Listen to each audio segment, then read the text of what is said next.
Il s'appelle Michael Penaud, il est boxeur professionnel, champion du monde de kickboxing, pas qu'une fois, pas que deux fois, 3 fois. Restez avec nous pour savoir qu'est-ce qu'il a mené en Israël. Il est arrivé ici il y a 2 ans. Si vous avez peur des coups, fuyez, mais sinon vous pouvez rester. Ils ont relevé le défi de l'Alia. Alia Story, c'est vous, c'est lui. Bonjour. On est super contente de t'accueillir, Michael Penaud. Alors, boxeur professionnel, kickboxing, Voilà. c'est pas courant en Israël le kickboxing. Non, c'est plus... Il faut parler bien près du micro, sinon on va pas t'entendre, ça sera dommage. Ok, ça marche. Ouais. Ils sont un peu plus... Je fais attention parce que j'ai peur que ça déroule. Le judo, le basket, Ouais, un petit peu plus le MMA aussi. ok, mais le kickboxing, bof. Moins. Alors, on imagine que tu as un parcours de vie assez particulier pour avoir été 3 fois champion du monde de cette discipline. Qu'est-ce qui t'a mené en Israël ? Quelle est ton histoire, vraiment ? Ok, moi, je suis né de mère française et de père catholique. Donc, de mère juive. Juive française et de voilà. père catholique français, ok. Et donc, du coup, moi, j'ai pas grandi du tout dans la communauté juive, dans la religion. J'ai été très traditionnel à faire les fêtes chez mes grands-parents. Quand même les fêtes chez tes grands-parents. Ouais, toujours. Tu savais que tu étais juif Non, quand je même. savais que j'étais juif. J'avais beaucoup de cousins, cousines, les mariages et tout. Non. Tu y a savais. pas de souci. Mais bon, c'était pas Y ton avait quotidien, quoi. Non, c'était même pas du tout mon quotidien. Moi, j'ai pas grandi dedans. Ouais. Donc voilà. T'étais plutôt dans le milieu du sport, évidemment, depuis tout petit. C'est ça. J'ai commencé à 7 ans. La boxe. La boxe. Ok. Et depuis, je suis resté dedans. Alors, qu'est-ce qui t'a pris, puisque j'imagine que tu étais bien, quoi. Tu avais ta carrière tracée, c'était plus facile de faire du kickboxing en France qu'en Israël. Oui, c'est sûr que c'est plus développé en France. Ouais. Comme on dit, derrière tout grand homme, il y a une femme. Et c'est ce qui s'est passé. C'est grâce à ma femme que je suis là. D'accord. On s'est rencontrés il y a 8 ans.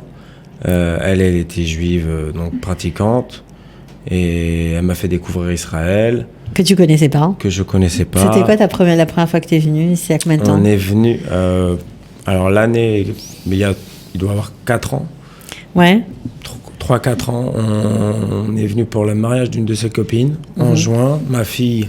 On avait une petite fille à l'époque. Elle avait 6 mois. On est venu et c'était super. T'as aimé tout de suite la plage, le soleil, la tranquillité d'esprit, un petit peu.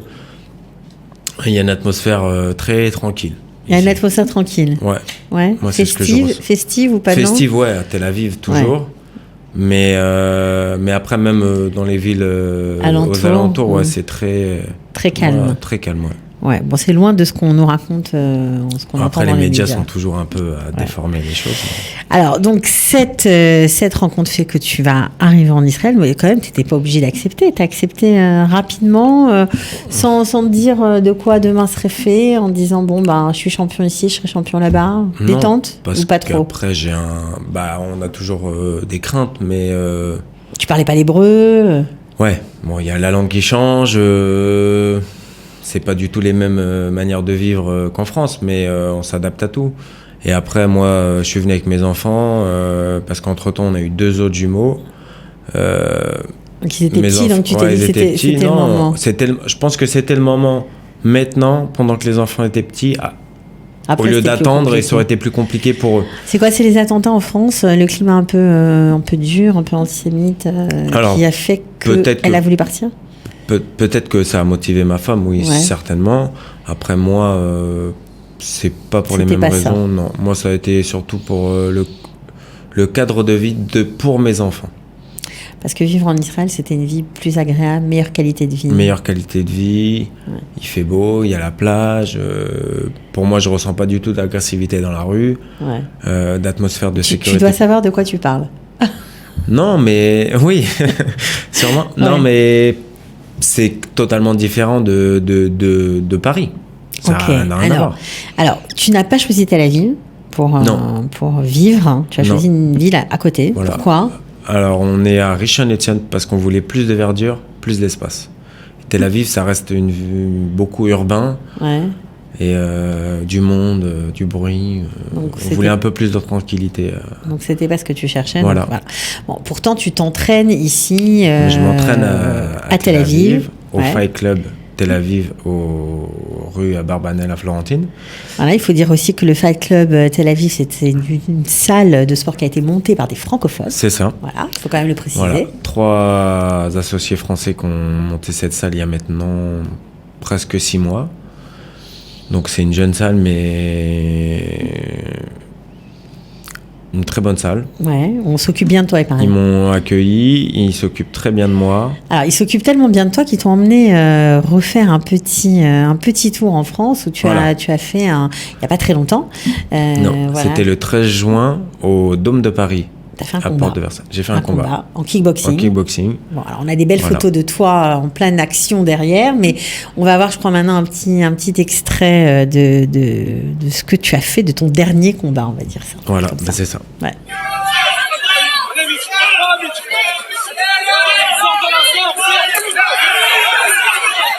Toujours, il le recherche, ce crochet au foie pour insister sur cette douleur. Et quelle belle image. Farrell qui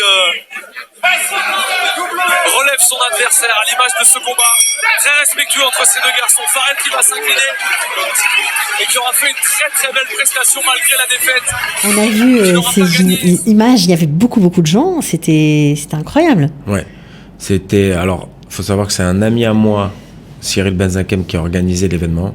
Okay. Ça fait la 2e fois qu'il organise, c'était super, très bien organisé, tu as très gagné, bien passé. Bien sûr. J'ai gagné mon combat. Donc ça m'a fait un retour à Paris parce que ça faisait finalement depuis que j'étais parti vivre en Israël, donc 2 ans que j'avais pas boxé à Paris. Donc il y avait beaucoup mon public parisien qui attendait ce retour et ça a été un super retour. Ouais, super retour. Là, on voit une image où tu as sur ton dos un drapeau français mélangé à un drapeau d'Israël. Voilà. Donc c'est vraiment ta double identité. Bah oui, maintenant je vis en Israël, c'est mon 2e pays.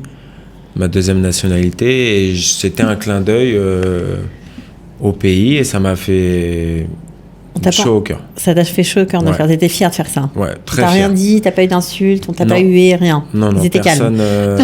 Personne m'a rien dit. J'ai eu que des bons retours. Ouais. Après, il y a certainement des critiques, mais bon. Ça, j'y fais pas attention. Alors, puisque le kickboxing n'est pas très développé en Israël, qu'est-ce que tu as envie de faire dans les années qui viennent ? Parce que bon, j'imagine que tu vas pas t'arrêter là. Certes, 3 fois champion du monde, mais peut-être que tu as d'autres défis à relever. Ouais. Alors, j'ai un nouveau défi en tête. Ça serait devenir champion de MMA. Ça veut dire quoi MMA pour ceux qui sont pas dans le coup ? Alors, c'est du mixed martial arts. C'est un mélange, on va dire, c'est un mélange de tous les arts martiaux. Okay. Avec la boxe, le kickboxing, le judo, le jiu-jitsu. Et ils ont tout mixé et on combat dans une cage en forme octogonale. On peut pas sortir de la cage. Non, on peut pas sortir de la cage. Okay. Ça va au KO ou à la soumission parce que il y a des méthodes pour il y a des méthodes pour soumettre, des clés de bras, etc. Et donc ça serait, c'est mon défi, ça me remotive pour la suite de ma carrière. Mais pourquoi ? Il y a des débouchés ici, ça va se développer. Alors il y a des débouchés parce que le Fight Club, il a envie de monter. Ils ont envie de monter là-dedans et ils ont. Il y a une fédération pour le MMA. Il y a quoi ? Il y a une fédération mondiale. Eux, ils sont agréés. D'accord. Ce qui n'existe pas ici pour le kickboxing, il n'y a pas de fédération en Israël. Non, okay. C'est ça. Donc là, au moins, ça te fait ça me fait un point de repère et tout. Et donc eux, ils ont des opportunités de me faire une belle carrière et des belles opportunités. Donc je fonce. Et c'est un nouveau défi pour moi. Et un combattant, c'est quelqu'un qui cherche toujours de challenge. Un petit peu plus loin. Donc ça motive. Alors qui t'entraîne ? Parce qu'il faut un entraîneur quand même. Voilà. Alors vu que j'étais pas formé en MMA et en jiu-jitsu brésilien, j'ai un entraîneur de jiu-jitsu brésilien et de MMA qui s'appelle Simon Gauche. Mm-hmm. Simon Gauche. Et voilà, il faut savoir que c'est un arabe israélien, musulman. Ouais. Et l'entente se passe à merveille. J'imagine. Et j'évolue très bien entre ses mains. Et j'espère que ça sera pour une longue collaboration. Une longue collaboration, voilà. Ça, c'est un début de collaboration avec cette salle, avec cet entraîneur. Mais tu as vraiment des plans, des plans pour l'avenir. Champion du monde aussi du MMA, c'est ça ? Oui. C'est possible ? Oui, c'est possible. En combien de temps, d'après toi ? Je sais pas, après, ça peut aller vite, comme faut pas trop se jeter trop vite, mais j'espère dans 3-4 ans arriver à des super résultats. Être au top. Ouais, extra. Bon, alors, je sais que à part ça, parce que tout ça, bien sûr, tu le fais comme ça, c'est pas avec ça que tu vis. Tu es bien sûr coach sportif, voilà. Tu donnes des cours de boxe. C'est ça, je dispense des cours de boxe. Dans cette salle-là fitness. Ou à droite à gauche? Dans la salle au Fight Club, ouais. Mais je peux me déplacer à domicile, aussi. Dans les parcs. Ouais. Bon, ici, il y a un cadre qui permet plus d'être en extérieur. T'aimes bien boxer en extérieur? Ouais, moi je suis pas quelqu'un qui peut rester trop au même endroit longtemps toute la journée, donc bouger, on imagine. Bouger, ça me va très bien. Ouais, et la chaleur, la moiteur de Tel Aviv, non, c'est compliqué ça dehors, non? C'est vrai que dans les périodes chaudes, c'est compliqué. Il faut trouver de l'ombre, attendre peut-être un peu le soir que ça retombe, mais. Bah alors le kickboxing, tu laisses tomber? Non, je laisse pas tomber le kickboxing. Je me prépare à de nouveaux défis, mais je saisirai les opportunités pour développer. T'aimerais développer ce sport ici? Ouais, ça serait bien. Il y a du potentiel? Ça serait bien.